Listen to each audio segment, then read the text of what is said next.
Hello students, let's look at inverse trigonometric functions in this video.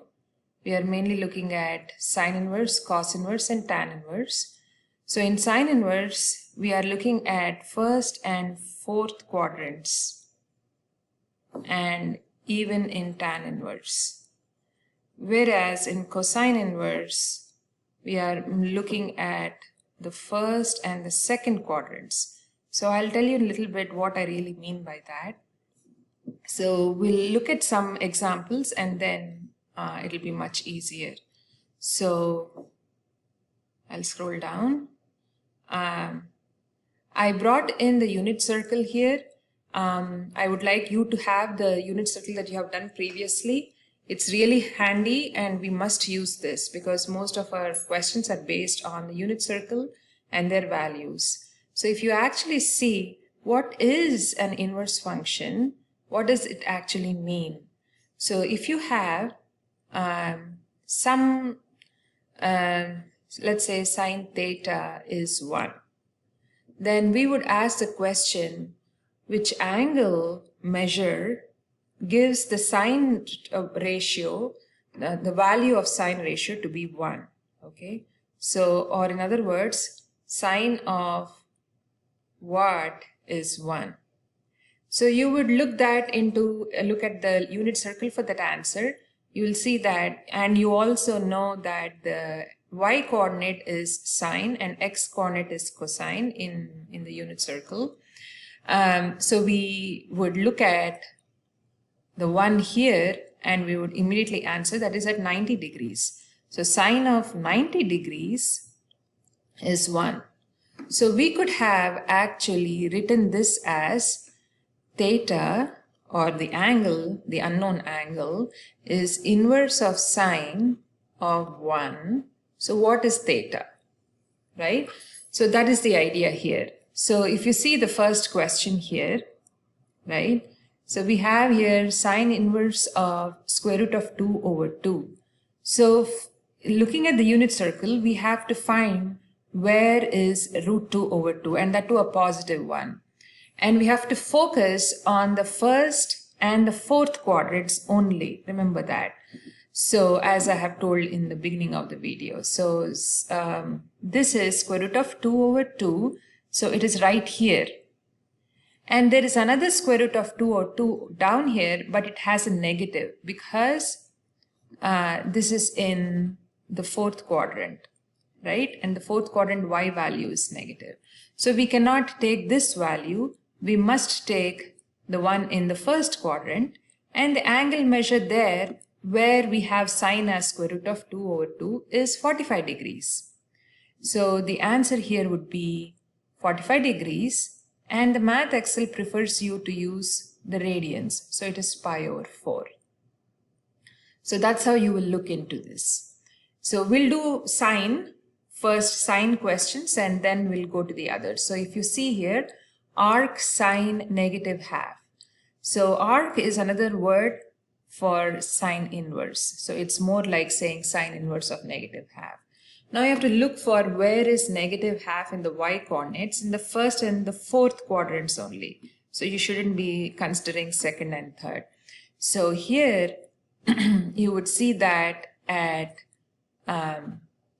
right here, it is right here at 11 pi over 6. So the thing is, you wouldn't say 11 pi over 6 if you actually see the range for any sine function is from negative 90 to 90, isn't it? So we are specifically saying a negative angle instead of saying 270 degrees. So we have to actually go in the clockwise direction and locate this angle. So in the clockwise direction, negative half is at 30 degrees, negative 30 degrees, I mean. So the answer would be negative 30 and not 11 pi over 6. So Math Excel wouldn't like your answer as 11 pi over 6. It actually takes it as negative 30, or in radians, it would be negative pi over 6. Okay, so that's how it goes. So let's look at tan question here. Tan inverse of negative 1. So where would tan be negative 1? it would be 1 when the ratio of sine and cosine is 1 in the first place, right? Where both the x and y coordinates have the same magnitude. And then the negative only comes in the fourth quadrant, but here both are positive. But we are looking at -1. So if you divide the y value by x value, you get a -1 because tan is sine over cosine. So this is our angle that we are looking for. And in the negative direction, this would be -45 degrees. And please don't write it as 315. Okay, so it is -45 degrees, or we could say -pi/4. Okay, so that's how it goes. So you can pause the video and use arc sine 1 if you want. I'll skip for you. I want you to answer this. So let's now look at cosine. Now cosine inverse, as I was telling you before, you're looking at first and second quadrants. First and second, this and this. So where is cosine value -1/2? If you actually see, I'm going to scroll up a little bit to see the unit circle nicely. So it is -1/2 here at 120 degrees. So here you wouldn't do the negative value. You would directly take the obtuse angle. Okay, so the obtuse angle here is 120 degrees. So here the answer would be 120, or in radians it would be 2π/3. So the unit circle is really important for us in this context. So, and the math cell would like only answers in radians more than in degrees. So this is it. That's how you would look for.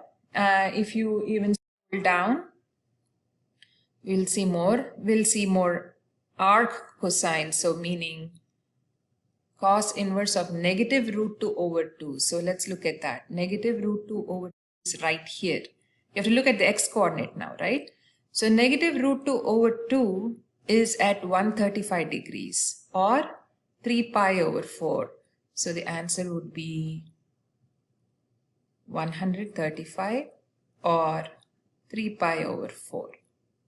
Okay, so that's how you locate the values and hence their angles. So we'll now actually look into stuff like inverse sine of sine, inverse cosine of cosine, and inverse tan of tan. But normally if you see, you would say f inverse of f of x is normally x.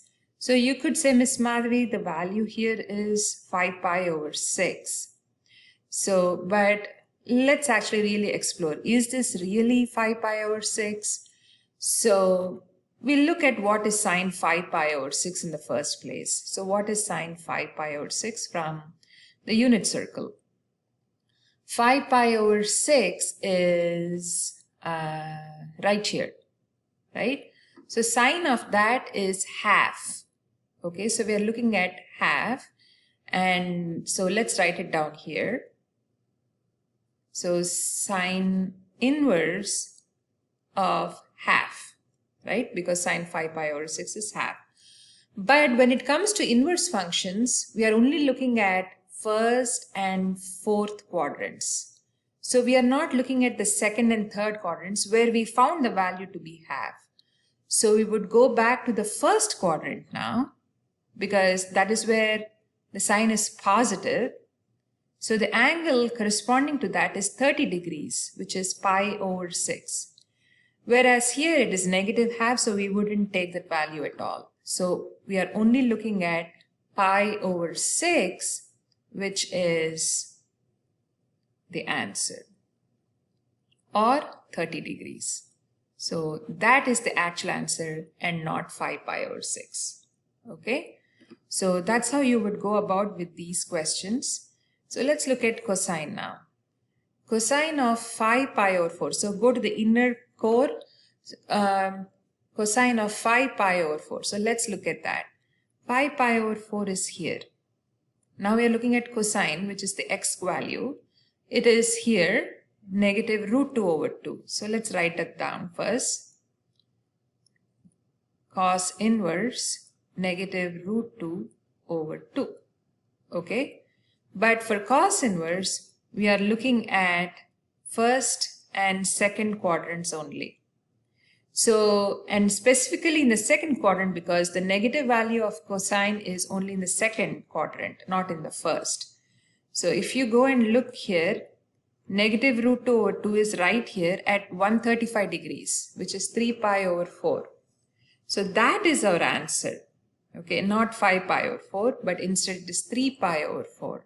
So let's go ahead and answer that.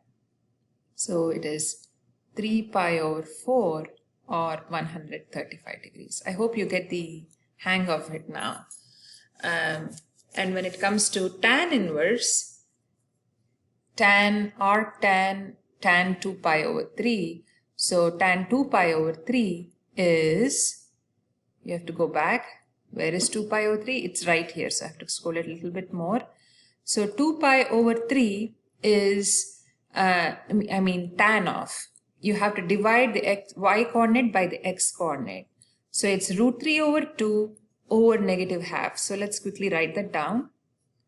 It is tan inverse of root 3 over 2 over negative half. So the 2's cancel. You will end up with tan inverse of negative root 3. Now we have to look at negative root 3 in the first and fourth quadrants only. So specifically in the fourth, because first quadrant everything is positive. So let's look at here. So we need to get negative root 3. Where would we get that? So when you divide the y coordinate by the x coordinate, you should get negative root 3, which is the case of 5 pi over 3. Or you should go in the negative direction instead of answering 5 pi over 3. If you go in this direction, it would be 60 degrees in the negative direction. So negative 60 degrees. So that would be tan inverse. So it's at negative 60 degrees or negative pi over 3. Okay. I will leave this to you.